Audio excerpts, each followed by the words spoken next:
다음으로는 얼리 모빌라이제이션입니다. 대부분의 이라스 가이드라인에서 얼리 모빌라이제이션을 굉장히 강조를 하고 있고, 얼리 모빌라이제이션은 굉장히 많은 효과를 나타내는 것으로 알려져 있는데요.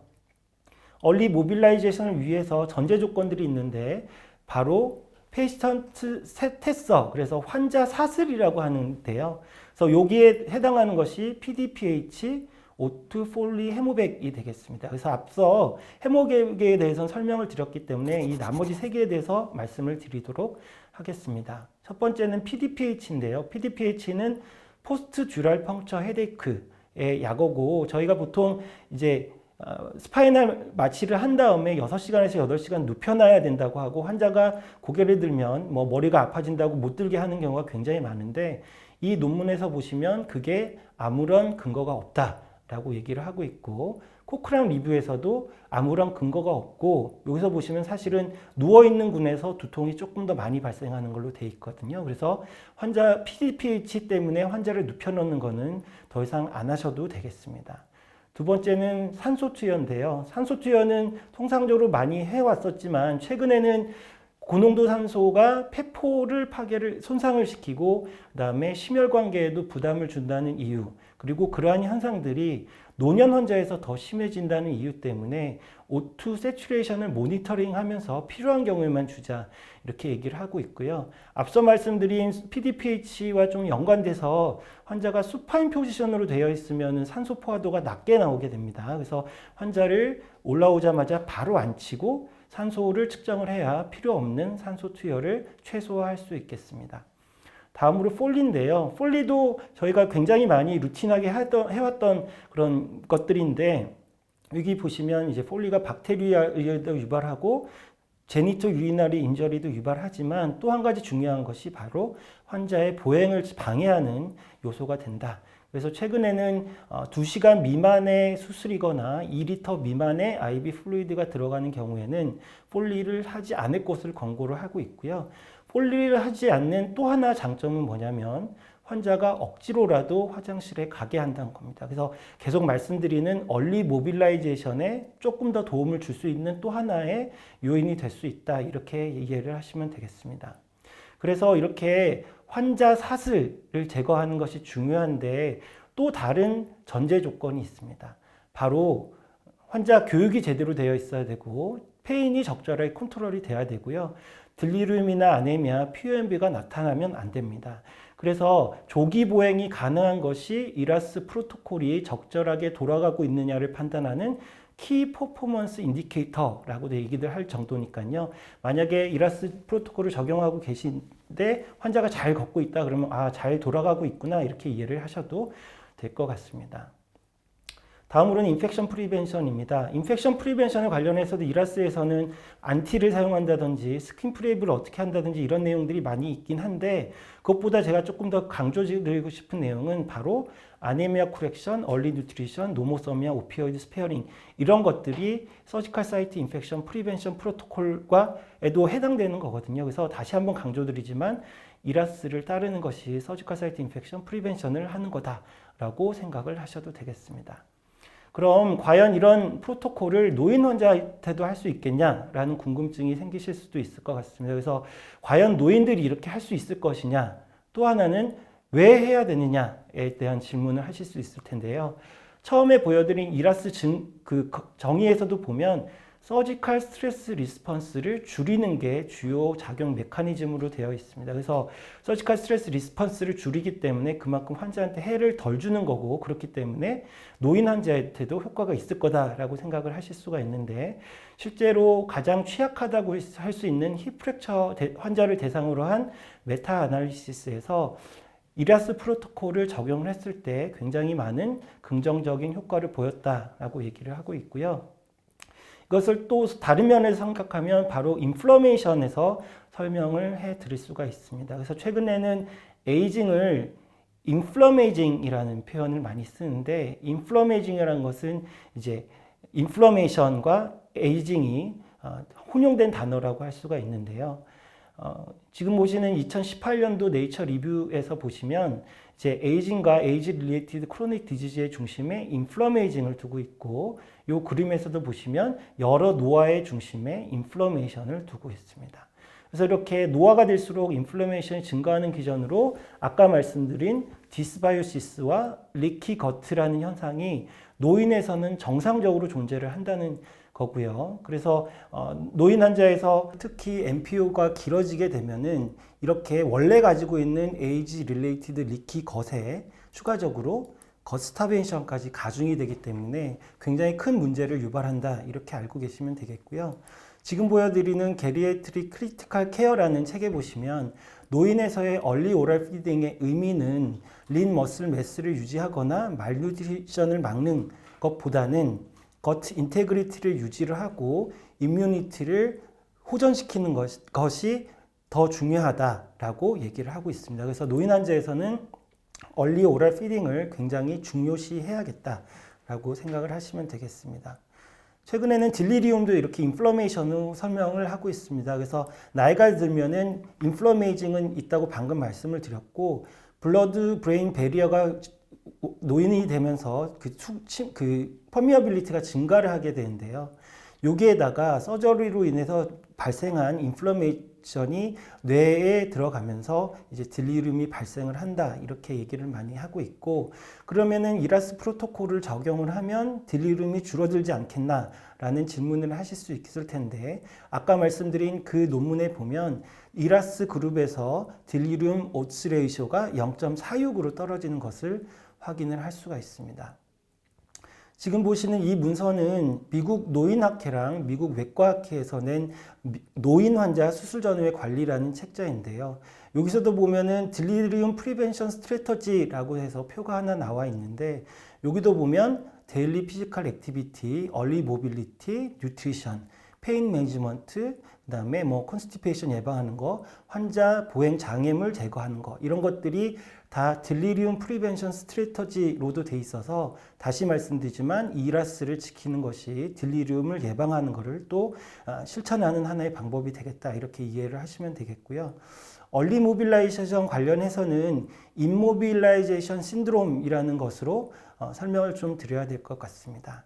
임모빌라이제이션 신드롬이라는 것은 노인 환자에서 너무 오랫동안 베드레스트를 한 경우에 온몸에 패솔로지컬 체인지가 나타나는 것을 의미를 하고 처음에는 리버스블 하지만 시간이 지나면서 비가역적인 변화를 초래하는 것으로 되어 있고요.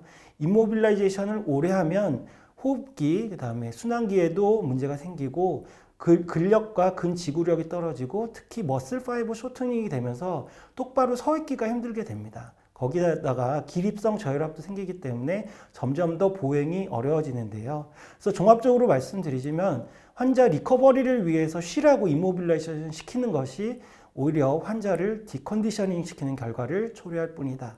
그래서 노인 환자에서는 특히 얼리 모빌라이제이션이 굉장히 강조가 돼야 된다. 이렇게 알고 계시면 되겠습니다. 그리고 이렇게 취약한 노인 환자를 위해서 최근에는 인테그레이티드 케어 어프로치라는 것들이 많이 얘기가 되고 있고 WHO에서도 노인 환자를 위해서는 프래그먼티드 케어 시스템보다는 환자 중심의 인테그레이티드 케어를 줘야 된다 이렇게 얘기를 하고 있는데요. 해외에서는 이런 여러 가지 방법의 가이드라인들이 있습니다. 그래서 여기 보시면 헬프, 에이스 유닛, 니케이 그래가지고 노인 전용 병실을 만든다든지 팀을 꾸리다든지 해서 노인을 전반적인 관리를 해주는 프로그램을 운영을 하고 있는데요.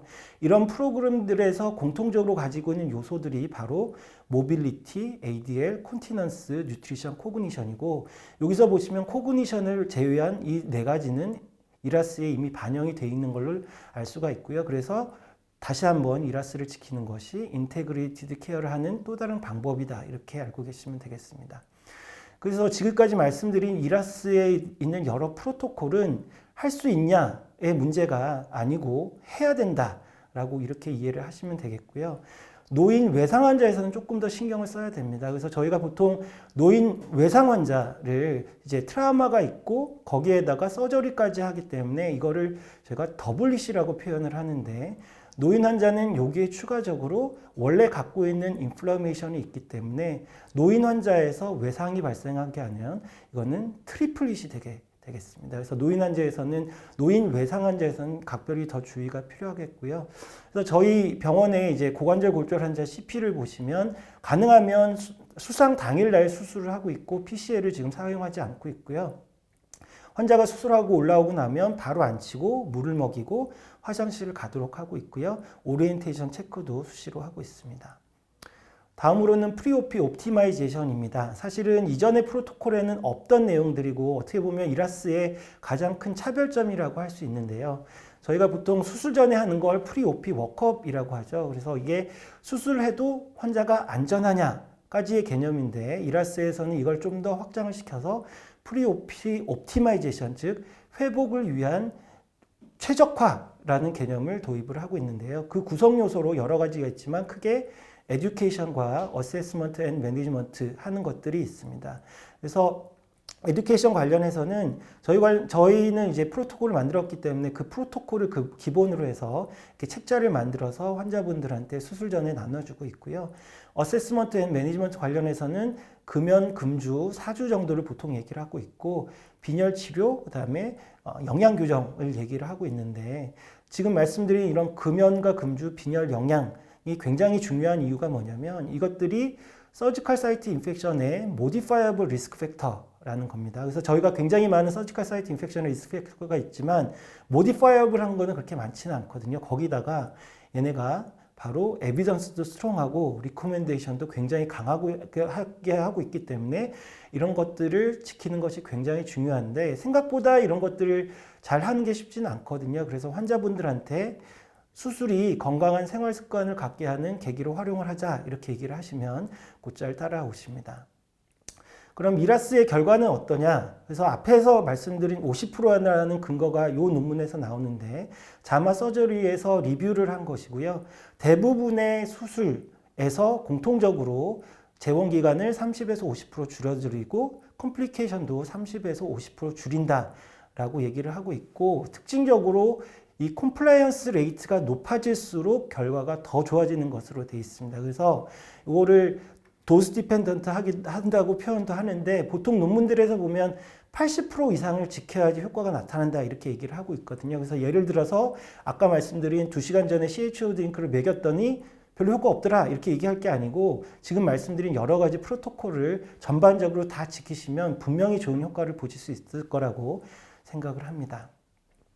임플리멘테이션 문제인데요. 사실은 이렇게 좋긴 하지만 이런 프로토콜을 바꾸는 게 그렇게 쉽지는 않습니다. 여러 가지 배리어가 있다고 이런 논문들에서도 얘기를 하고 있고 그래서 이라스 소사이어티 그 다음에 미국 이라스 소사이어티에서도 임플리멘테이션 가이드라인의 책자를 따로 내고 있고 실제로 도와주는 작업을 하기도 하는데요.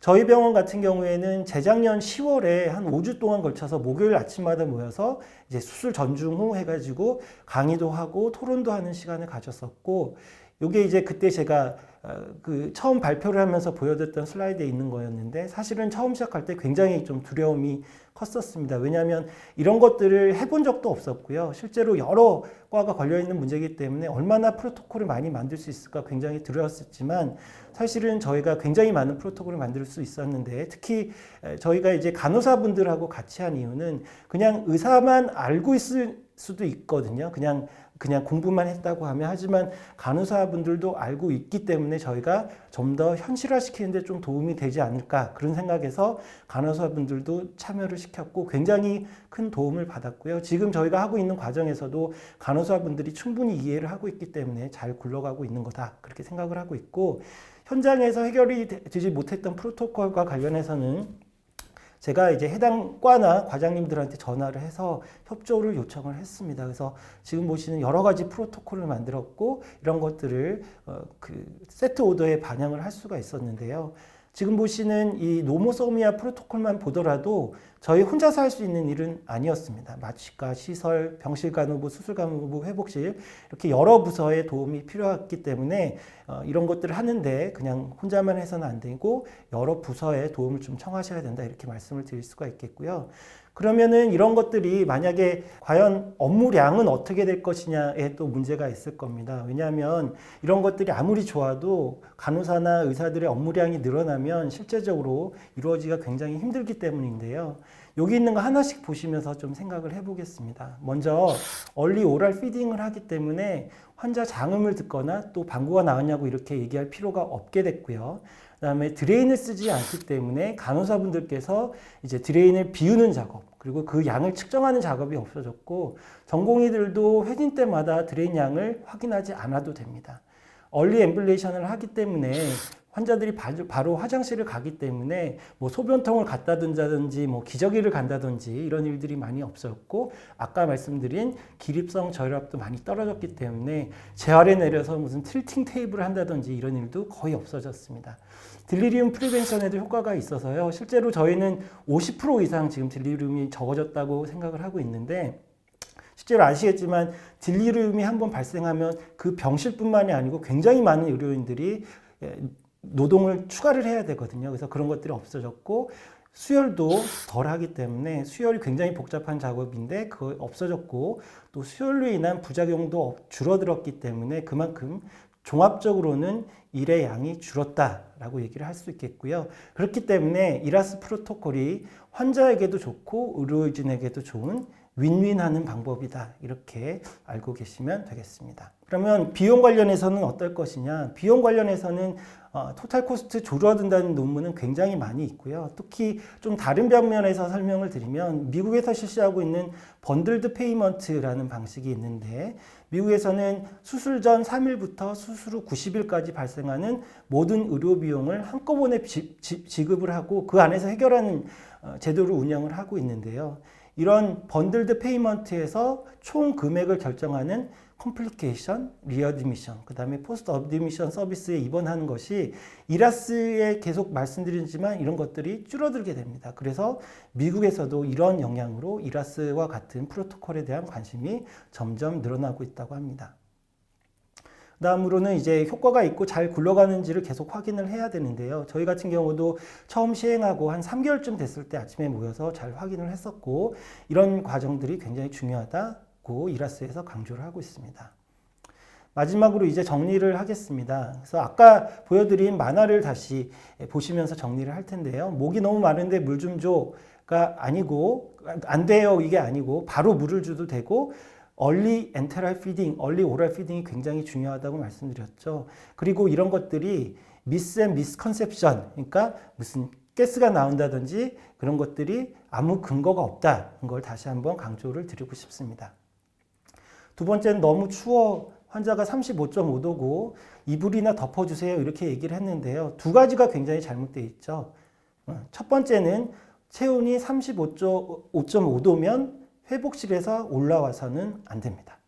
두 번째는 35.5도면은 이불이나 덮어주는 패시브 워밍을 해서는 안 되고 액티브 워밍을 해야 된다는 거죠. 그래서 계속 말씀드리지만 노모서미아 36도 중요성 계속 말씀드리고 있고 이것이 그냥 중요한 것이 아니고 대부분의 이라스 프로토콜에서 스트롱 에비던스, 스트롱 리커멘데이션을 하고 있다. 그래서 서전의 책무다, 리스폰시빌리티다 이렇게 설명을 드렸습니다. 세 번째, 똑바로 누워있으니까 허리가 너무 아픈데 좀 앉으면 안 돼? 안 돼요. 척추마취해서 6시간 누워있어야 돼요. 그리고 산소줄을 해야 되니까 이거 끼고 숨 쉬세요 라고 얘기를 했는데요. 두 가지가 잘못됐죠. 바로 PDPH 때문에 환자를 눕혀서는 안 되고요. 그 다음에 산소도 필요한 경우에만 투여를 해야 되겠습니다. 그리고 이것들의 추가적인 의미는 바로 환자 보행을 방해한 것들을 제거한다. 이런 의미가 되겠습니다.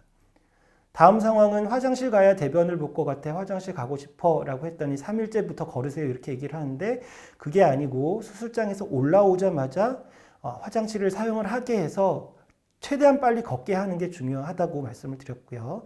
그래서 콘스티페이션을 예방하는 것도 굉장히 중요하고 아까 잠깐 보여드렸지만 콘스티페이션이 딜리룸의 리스크 팩터가 되겠습니다. 다음으로는 헤모글로빈 8.9 RBC 두팩 수혈할게요 라고 했는데 아까도 말씀드렸죠. 트랜스퓨전 미니마이제이션 하는 게 굉장히 중요하고요. 그래서 저희가 기준으로 보통 7을 본다고 말씀드렸고 그리고 이 그림에서 보는 것처럼 8.9네요 그냥 주세요가 아니고 8.9인데 환자가 숨이 차네요. 그러면 수혈이 필요할 것 같아요. 이렇게 말씀을 하셔야 되는 겁니다.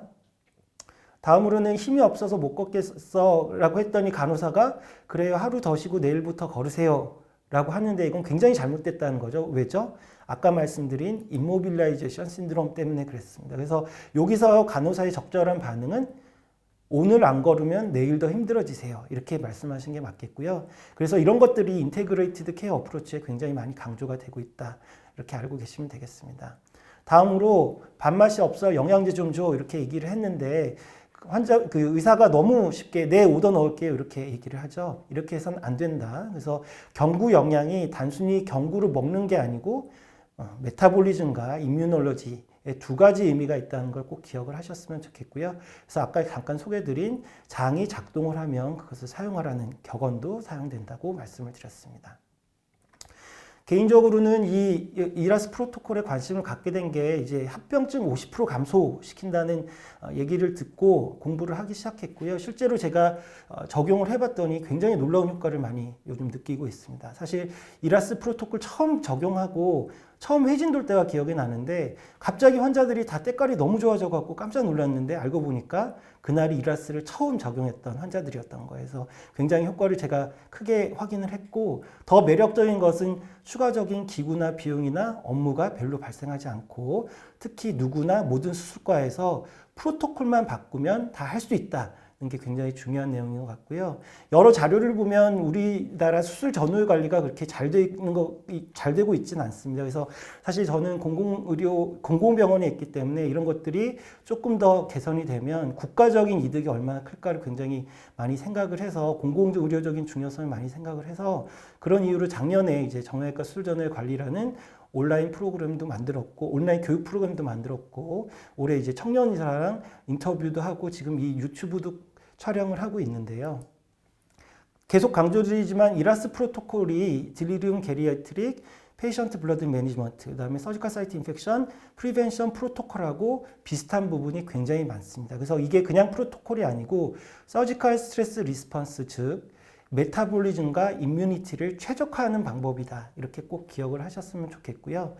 저희가 이제 환자분들이 입원해서 수술받고 나갈 때까지 각각 다른 부서에서 각각 다른 의료진에 의해서 치료를 받는데 이것을 페이션트 저니라고 표현을 합니다. 환자 여정이라고 하는데요. 결국 이런 전반적인 환자 여정을 챙기고 조절할 수 있는 사람은 바로 서전이라고 생각을 하고요. 여러 서전 선생님들께서 이 교육을 들으시고 좀 더 많은 관심을 가지고 실제로 직접 적용을 해보시면 환자분들의 더 빠르고 좋은 회복을 위해서 큰 역할을 할 것으로 확신합니다. 토탈립, 럼버 퓨전, 브레스트 리컨스트럭션, 판크레아토 두오데나토미까지 ASAP로 되어 있고요.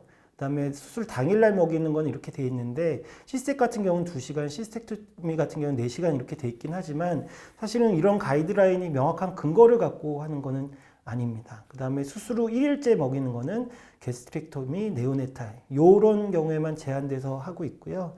최근에 나온 논문들을 보면 이제 아나스토모시스를 하더라도 극히 제한된 경우, 그러니까 아나스토모시스가 제대로 안 된 경우, 아니면 지속적인 옵스트럭션이 있는 경우, 아니면 바울 이스케미아가 있는 경우가 아니라면 최대한 빨리 식사를 진행을 해라 이렇게 정리를 하고 있습니다. 사실 저도 이거 시작할 때 이제 드레인 안 넣어도 된다는 게 사실은 전공의 때부터 펠로우 때부터 한 번도 본 적이 없었던 일이기 때문에 굉장히 두려웠었는데 이제 에비던스가 그렇게 얘기를 해준다고 하니까 사실은 그리고 넣는 게 오히려 인펙션 리스크를 올린다고 또 가이드라인에 나와 있기 때문에 저도 처음 시작할 때는 물론 가이드라인이 그렇게 나와 있긴 하지만 시작할 때 굉장히 두려움이 좀 컸었는데요. 실제로 지금 뭐 바이폴라나 토탈립하고 아주 특수한 경우 예를 들어 환자가 그 항혈전제 그런 약을 피를 묽게 하는 약을 먹는데 실제로 수술하다 보니까 피가 너무 많이 나왔다. 그런 경우 아주 제한적인 경우를 제외하면 대부분의 경우에서 지금 드레인을 안 넣고 있고 크게 문제가 생긴 적은 없었습니다.